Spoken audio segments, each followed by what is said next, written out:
Assalamualaikum warahmatullahi wabarakatuh. Sobat RH sekalian, jumpa lagi kita di channel yang keren ini.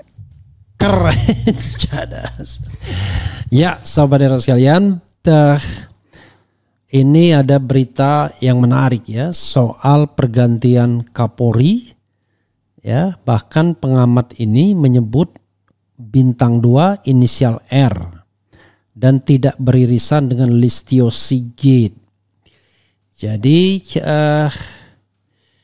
ini ada berita dari RMOL, calon pengganti Kapolri Sigit diduga masih berpangkat Irjen. Kemudian siapa bakal ganti Kapolri Listio? Pengamat militer Slamet Ginting, Jenderal inisial R. Oke, coba kita kita hubungin Slamet Ginting. Tadi saya sudah janji sama beliau ya. Dia dalam perjalanan, baterainya lowbat, tapi paling tidak kita minta konfirmasi lah semaksimal mungkin. Minta konfirmasi semaksimal mungkin mengenai hal ini ya. Mudah-mudahan kita tersambung dengan Slamet Ginting. Jangan lupa bukan selamat ya, tapi selamat. Halo, assalamualaikum warahmatullahi wabarakatuh, bro. Waalaikumsalam warahmatullahi wabarakatuh. Saya sedang di LRT nih. Oke, tapi semaksimal mungkin yang bisa, bro ya. Jadi ini sedang lowbat banget juga deh. Oke, mudah-mudahan semaksimal yang bisa kita bincangkan. Jadi Anda mengatakan ya, itu ada isu bahwa Kapolri akan segera diganti. Lalu yang akan menggantikan itu bintang 2. Inisialnya R. Tolong Anda pertanggungjawabkan statement ini. Karena ini masuk juga kalau tidak salah di YouTube Anda kan, S Ginting.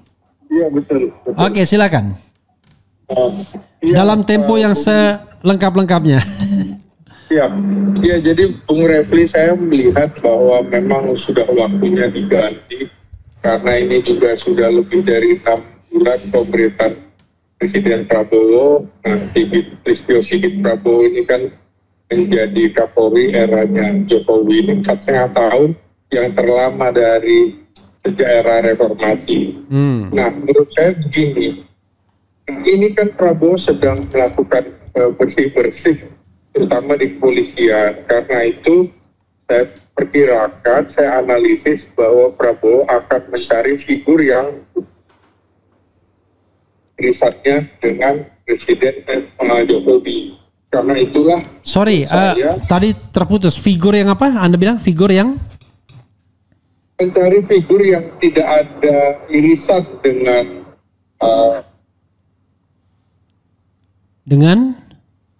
Halo? Oke. Jokowi kan gitu. Oke. Dengan Jokowi ya? Iya betul. Ya. Maka saya mencoba mencari data karena lulusan terbaik itu lulusan terbaik Akpol ya dalam hal ini. Ternyata ada lulusan Akpol 19 dan 3 lulusan terbaik yang itu terseok-seok. Pada saat Listio Sigit menjadi Kapolri, kemudian dia malah copot dari Wakapolda Sulawesi Utara menjadi Widya Iswara selama 3 tahun. Jadi tidak diberikan tempat gitu. Bahkan setelah itu barulah dia menjadi Kalemdikpol. Nah itu posisi bintang 1-nya itu 4 tahun. Nah itu 4 tahun jadi menurut saya ini aneh, ada lulusan terbaik disia-siakan seperti itu. Nah, jadi saya lihat begini, dia baru menjadi Kapolda kemarin 20 Mei, padahal beberapa teman-teman seangkatannya 93 itu udah 3 orang menjadi Kapolda. Lalu yang 94, 95, bahkan 96 sudah jadi Kapolda mendahului dia. Dia angkatan berapa? Dia 92? Dia lulusan 93. Oh, 93. Oke. Jadi saya pikir ini orang yang dizolimi. Terus saya cek datanya, rupanya kemudian bapaknya itu Purnawirawan Letnan Kolonel Infantri Kopassus. Nah, saya lacak lagi, nah ini ternyata bapaknya ini adalah pelatihnya Prabowo Subianto gitu loh. Jadi Kopassus. Saya cek lagi data yang bersangkutan, dia juga pengurus Ikatan Pencaksilat Indonesia di Jawa Barat. Dia memimpin perguruan Maung Bodas Macan Putih gitu ya. Nah, kan ada irisannya dengan Prabowo. Sekarang dia di mana? Dia menjadi Kapolda Nusa Tenggara Timur. Sekarang. Oh, sekarang tanggal 20 Mei ini. Oh, per tanggal 20 Mei. Oke. Iya. SK-nya. Dengan pangkat Irjen ya? Masih dengan pangkat Irjen. Iya. Dia kan sebelum ini menjadi Kalemdiklat Polri per November kemarin. Namanya siapa? Namanya adalah Rudi Darmoko. Rudi Darmoko. Rudi Darmoko. Oh, Budi. Rudi Darmoko, oke, ya. Rudi Darmoko. Nah, jadi inilah menurut saya menjadi alternatif kuat bagi Prabowo untuk dijadikan Kapolri. Sementara yang sudah bintang 3 itu kan semuanya pastilah beririsan dengan rejim lama. Dengan Listio Sigit, terutama yang 91 teman seangkatannya Listio Sigit, Akol 1991. Sekarang bintang 3 itu yang dekat-dekat situ siapa aja ya sekarang? Bintang 3? Ada 24 komisaris jenderal polisi. Jadi bintang 3-nya tuh ada 24 orang. Nah, angkatannya Listio Sigit itu sekitar 5 orang ya. Antara lain misalnya Kabar Eskrim, Wahyu Widada, kemudian Kabahar Kap itu Fadil Imran, kemudian ada Kabait Telka, kemudian ada Kepala BNN, ada Sekjen Dewan Perwakilan Daerah, Muhammad Iqbal yang terkait. Nah itu menurut saya justru gengnya Sigit seangkatan, menurut saya tidak akan diambil dari situ. Maka memang ada alternatif juga. Kan saya bilang begini, karena Wakapolri ini ternyata tidak diperpanjang. Kelihatannya nggak diperpanjang. Ahmad Doviri. Oh, tidak diperpanjang pensiunnya? Iya, jadi sebentar lagi, hanya tinggal beberapa hari ini, tanggal 9 kalau nggak salah ya, atau tanggal 6 gitu, dia usia 58 tahun, usia pensiun. Iya. Nah, kalau dia diperpanjang, maka Ahmad Doviri kemungkinan yang menjadi Kapolri. Tapi ini kan tidak ada tanda-tanda diperpanjang. Yang memperpanjang itu Prabowo ya? Presiden ya? Presiden. Oke. Presiden. Nah, yang kedua kan juga beredar nama Rudi Herianto, komisaris jenderal, itu sekjen di Kementerian Kelautan dan Perikanan. Nah ini dekat dengan PDIP. Ini lulusannya SEPA PK, jadi Sekolah Perwira Prajurit Karir Polri, bukan Akol. Jadi dari sarjana masuk polisi. Nah, dia lulusan 1993, sudah bintang 3, coba hebat banget kan? Nah, jadi Rudi Herianto ini juga berpotensi menjadi Kapolri. Pertemuannya adalah kepentingan Presiden Prabowo Subianto dengan Megawati, gitu kan?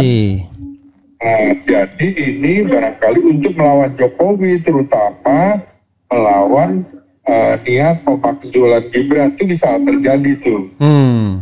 Tapi Rudi Haryanto akan pensiun sekitar bulan Februari, jadi hanya sekitar 8-9 bulan aja kalau jadi Kapolri. Februari tahun depan ya?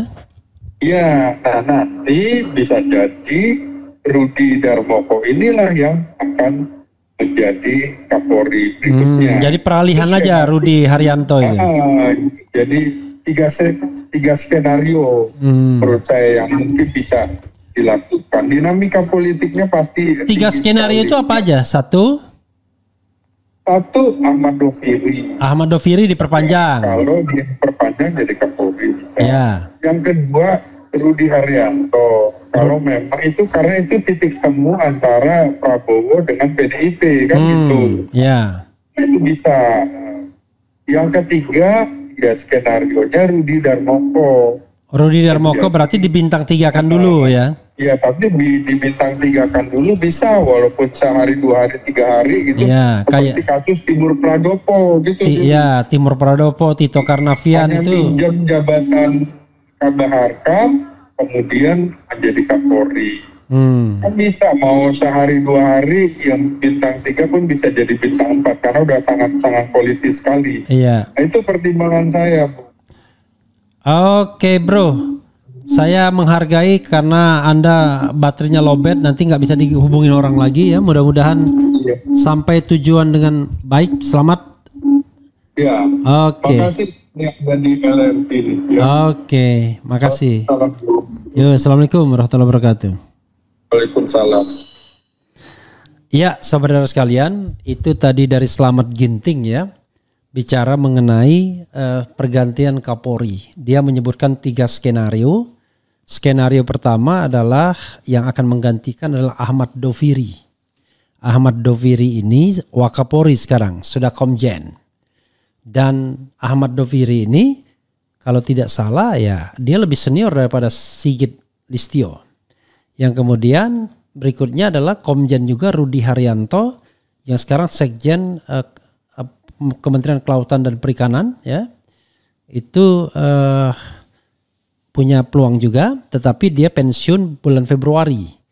Nah berikutnya adalah Rudi Darmoko yang irisannya banyak, sama-sama pengurus silat, ternyata bapaknya letkol pelatih Prabowo dan lain sebagainya, yang bisa dikomjenkan seperti halnya Timur Pradopo walaupun cuma beberapa hari atau agak lamaan sedikit. Seperti Tito Karnavian dari Kapolda Metro Jaya kemudian dikomjenkan di BNPT, setelah itu dijadikan Kapolri. Kita tidak tahu ya, memang harusnya penunjukan Kapolri dan lain sebagainya tidak terlalu politis ya.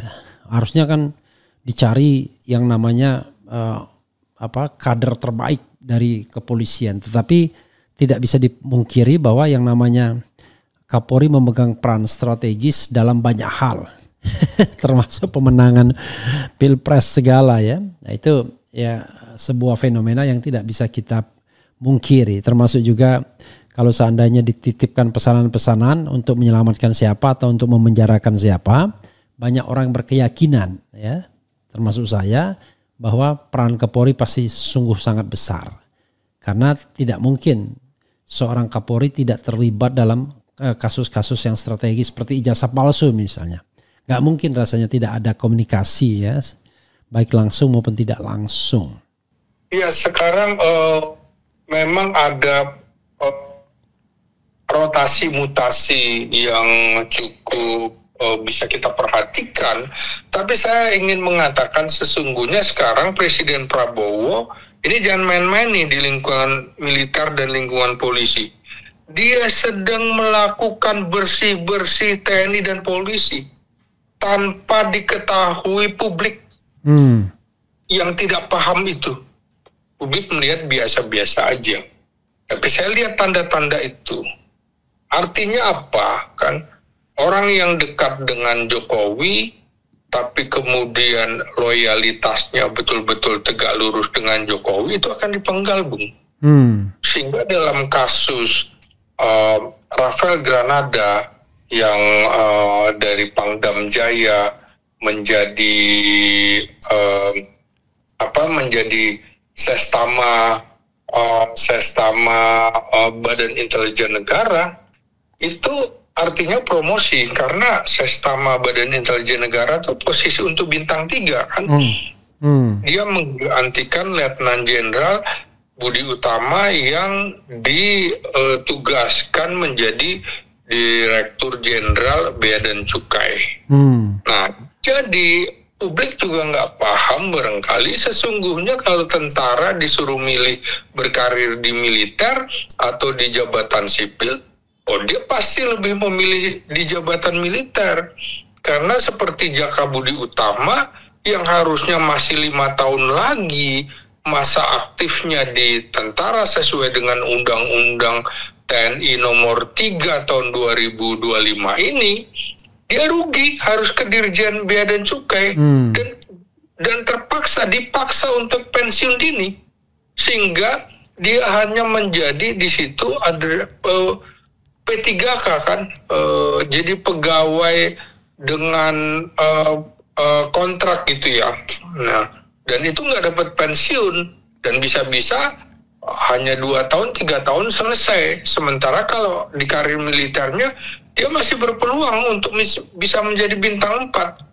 Jadi sebenarnya rugi Jaka Budi Utama dipindahkan ke Dirjen Bea Cukai. Ini publik hanya melihatnya, wah ini pelanggarannya, nggak pelanggaran, maka dia dipaksa pensiun. Kan begitu. Nah, saya klarifikasi, apakah memang dia dipensiunkan atau sebenarnya tidak pensiun? Ini kalau pensiun, fine, artinya nggak masalah. Walaupun saya sendiri mengatakan harusnya ada jarak ya, ada jarak antara pensiun dengan jabatan sipil atau jabatan politik. Tapi kalau tidak pensiun itu yang menurut saya itu melanggar Undang-Undang TNI. Ini pensiun dia ya? Iya pensiun, Bung. Langsung disebutkan juga Letnan Jenderal TNI Purnawirawan. Oke. Nah, saya Iqbal nggak pensiun ya, yang DPD? Nah itu polisi itu kan begitu, Bung. Dia nggak taat aturan dan nggak ada yang protes. Kemana aja tuh koalisi masyarakat sivil untuk sektor keamanan? Selalu diam aja kan kalau bicara polisi. Diam aja itu, didiamkan semua. Padahal nggak bisa, itu di undang-undang kepolisian, di luar tugas kepolisian harus pensiun.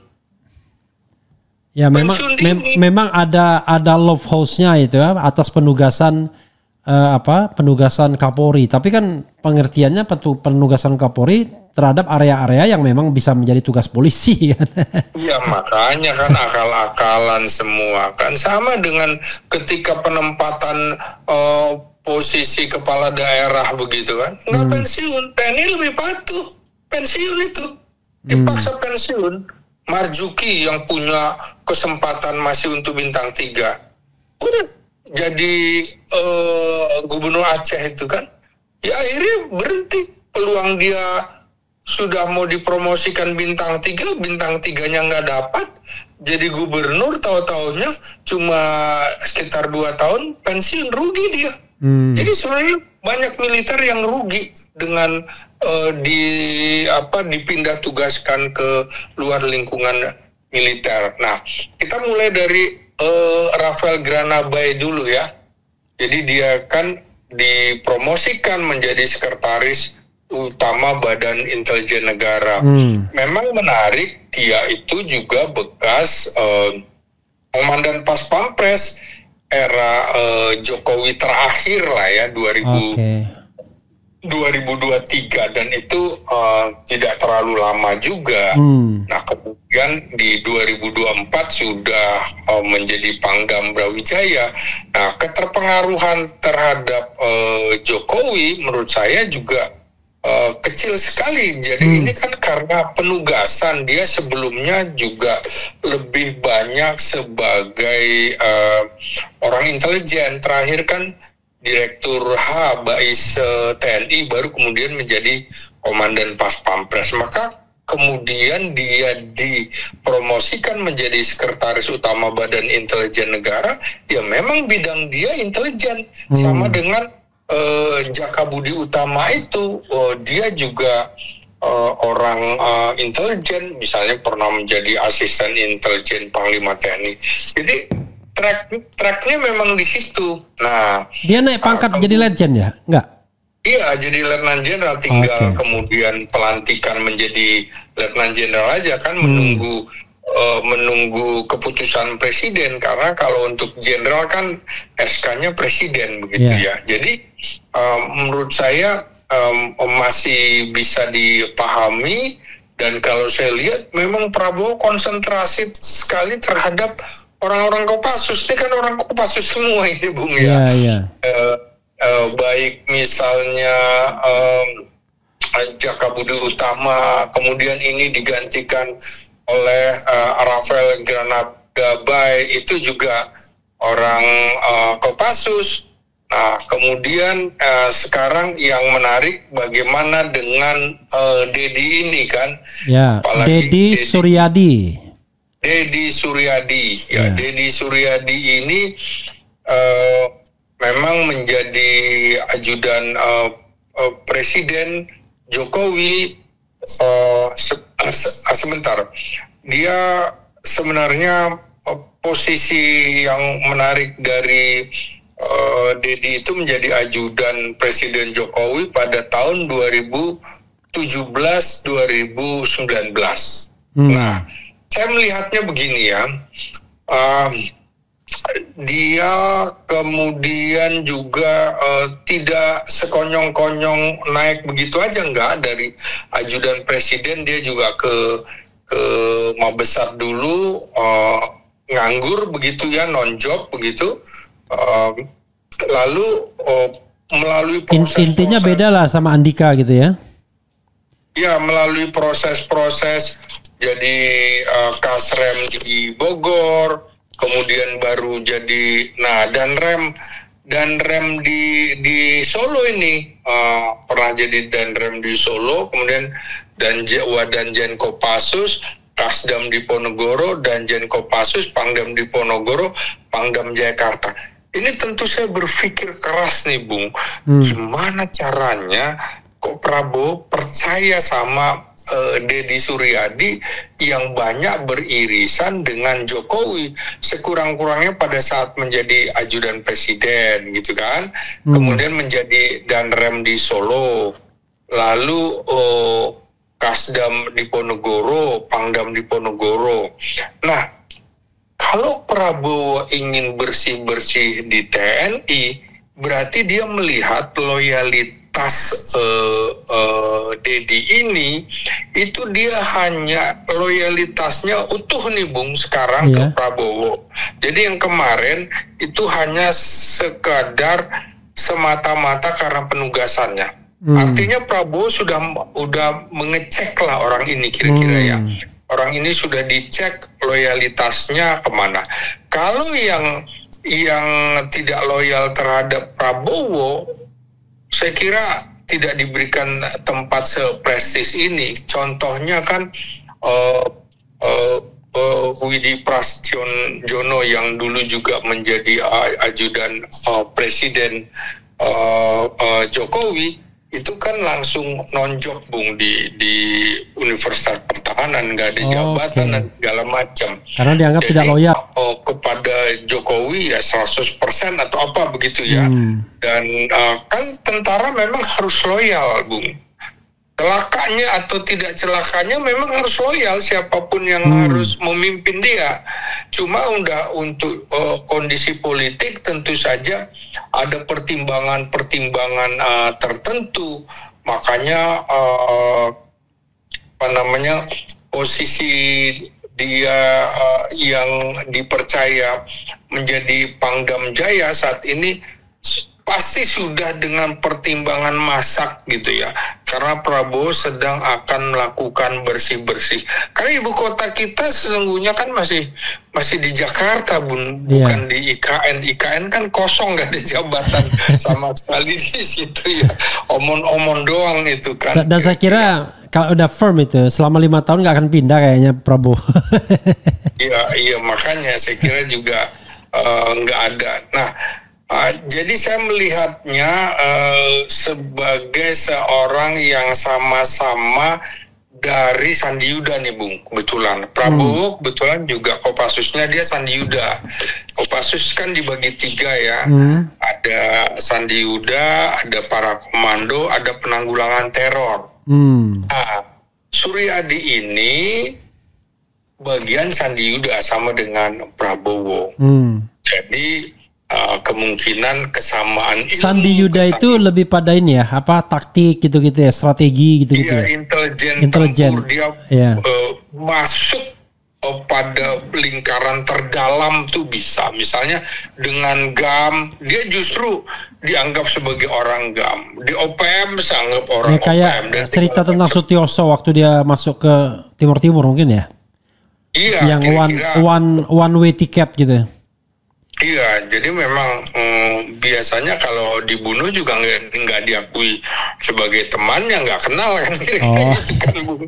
Kalau Anda lihat film-film di Etim misalnya kan, kayak gitu-gitu. Nah, saya lihat ini, backgroundnya pernah menjadi komandan grup 2 Sandi Yuda tahun 2016-2017 sebelum menjadi ajudan Presiden Jokowi. Jadi menurut saya sih loyalitas dia kepada Presiden Prabowo itu tidak diragukan. Jadi kemarin semata-mata penugasan menjadi ajudan Presiden Jokowi dan juga Kasdam serta Pangdam di Ponorogo kan juga di ujung pemerintahan Jokowi dia menjadi Danjen Kopassus gitu kan. Prabowo kan sudah kalau kita harus melihat di 2024-nya dulu, Bung, dari 2019 maksud saya. Jadi 2019 sampai 2024 kan Prabowo ada di dalam itu di Kementerian Pertahanan ya kan. Tentu dia memantau itu, Bung, memantau. Jadi setelah Dedi selesai menjadi ajudan Presiden Jokowi, jadi Jokowi pada periode pertama ya. Nah, di 2019 sampai sekarang itu dalam pantauan Prabowo Subianto menurut saya. Jadi nggak mungkin nggak dipantau ya. Nggak mungkin nggak dipantau. Posisi dia Menhan kan kira-kira dia juga memantau nih orang di istana siapa aja sih. Nah, dia kan punya ilmu sendiri juga, ilmu Sandi Yuda juga untuk saling memahami itu. Jadi menurut saya Dedi Suryadi ini loyal kepada Prabowo. Kalau nggak mungkin, Bung, dia akan menjadi Pangdam Jaya karena Pangdam Jaya sangat-sangat strategis sekali. Pangdam paling strategis karena dekat dengan istana kan seperti itu. Ya, seperti Kapolda Metro Jaya berarti kan? Ya, kita lihat waktu peristiwa 65 bagaimana Umar Wirahadi Kusuma kan menjadi Pangdam Jaya pada saat itu. Sampai kemudian dia menjadi Panglima Kostrad, Wakasat dan juga Kasat gitu kan. Kalau 98 Safri Samsudin waktu itu ngetop sekali. Iya, ya kira-kira gitu. Jadi posisi yang luar biasa. Nah, selanjutnya juga tapi begini kan, Bro. Ini dia nggak naik pangkat nih. Artinya cuma geser dari Pangdam di Ponorogo ke Pangdam Jaya. Itu cukup prestisius atau sebenarnya agak sedikit mandek tuh karena pangkatnya nggak naik kan, tetap Maijen kan? Iya, tetap prestisius lah, Bung, karena dari Jawa Tengah ke Jakarta gitu kan. Gengsinya tentu lebih. Walaupun memang kalau tiba-tiba naik bintang 3 juga itu menghebohkan karena masih terlalu muda. Dia kan lulusan tahun 1996 gitu kan. Jadi 95 aja juga belum ada yang bintang 3. Nah, jadi paling muda kan 94 yang bintang 3. Jadi menurut saya itu sudah dipantau oleh Prabowo Subianto dan dia mendapatkan kepercayaan, berarti loyalitasnya tunggal nih sudah bisa dipastikan kepada Presiden Prabowo sebagai pemegang. Jadi intinya Anda ingin mengatakan kalau di dalam penguasaan TNI tidak mungkin ada sharing power ya antara Jokowi dan Prabowo. Pasti Prabowo pengen loyalitasnya tunggal kalau terhadap TNI. Oh iya, nggak ada, Bung. Nah, kalau menurut saya dari mulai pimpinan tertinggi TNI ini nggak mungkin berani melawan presiden, menurut saya begitu ya. Jadi firm itu bisa dipastikan loyalitas dari mulai Panglima TNI, Kepala Staf Angkatan Darat, Wakil Kepala Staf Angkatan Darat, Panglima Kostrat, sampai Pangdam Jaya itu firm, itu tegak lurus pada Presiden Prabowo Subianto. Begitu, Bung. Tapi kalau kita misalnya soal tragedi Kunto ya, putra Tri Sutrisno, bagaimana Anda menjelaskan setelah dicopot kemudian dikembalikan lagi? Kan sebenarnya begini, Bung, ada rencana validasi organisasi di TNI, termasuk di Angkatan Darat. Yang terbaru dimunculkan itu validasi di tingkat Mabes TNI, dihidupkan kembali namanya Komando Pertahanan Udara Nasional, yang kemarin sebelumnya pada tahun 2022 diganti menjadi Komando Operasi Udara Nasional, Koopsudnas. Nah, sekarang ada lagi, udah dilikuidasi, ternyata ada lagi. Jadi saya membayangkan sekarang akan ada lembaga-lembaga baru, Kotama baru, Komando Utama TNI yang baru, dan mungkin itu untuk posisi bintang 3. Nah, dalam kasus yang terbaru, misalnya penempatan Andiawan Martono dari Wakasau menjadi staf khusus Kasau, kalau berhenti di situ saja, artinya kan dia dinonjobkan, ya kan? Nah, tapi dia akan ditempatkan, diberikan kepercayaan untuk menjadi Panglima Komando Pertahanan Udara Nasional sebagai organisasi baru. Nah, jadi parkir dulu dia. Iya, parkir sementara tinggal peresmian Panglima Komando Pertahanan Udara Nasional ini, tinggal peresmian lagi, menunggu peresmian. Kan begitu. Peresmiannya tentu saja biasanya menghadirkan Panglima TNI, bahkan mungkin Presiden, karena tingkatnya nasional ini. Nah, dalam kasus Kunto, memang sejak awal Januari 2025 kan saya bilang kemungkinan Kunto tidak akan lama di posisi Panglima Komando Gabungan Wilayah Pertahanan 1, yang itu memang wilayahnya wilayah laut, Natuna. Biasanya memang ditempati perwira tinggi Angkatan Laut bintang 3 perwira tinggi. Nah, jadi saya kira gitu, Kunto tidak akan lama, tapi yang mengejutkan dia dimutasi sebagai staf khusus, berhenti. Tidak ada kemudian akan dinominasikan, akan ditempatkan sebagai panglima apa, seperti kasus yang dialami Marskal Madya Andiawan Martono kan, staf khusus Kasau, tapi untuk Panglima Kohanutnas. Jadi itu tidak menjadi pertanyaan orang. Nah, Kunto itu kan baru 4 bulan tiba-tiba menjadi staf khusus Kasat tanpa embel-embel. Ya tentu saja ini menjadi masalah, apalagi publik juga pasti tidak mungkin tidak melibatkan dinamika politik di mana ayahandanya Jenderal Purnawirawan Tri Sutrisno itu sebagai gong penanda tangan terakhir tuntutan Purnawirawan prajurit TNI, kan begitu. Jadi tentu dikait-kaitkan, ada asumsi, ada perspektif di dalam politik, itu sah-sah aja. Ada analisis seperti itu. Maka kemudian mungkin karena ini sentimennya negatif, ya Presiden juga meminta supaya diubah kembali. Tapi memang ada sisi yang bagus dari Kunto yang mungkin tidak dimiliki oleh perwira tinggi Angkatan Laut lainnya pada saat menjadi Pangkop Wilayah 1. Apa itu? Kunto itu rajin berkunjung, nyaris dia selalu meninggalkan kantornya, mengunjungi satuan-satuan yang berada di bawah ALKI.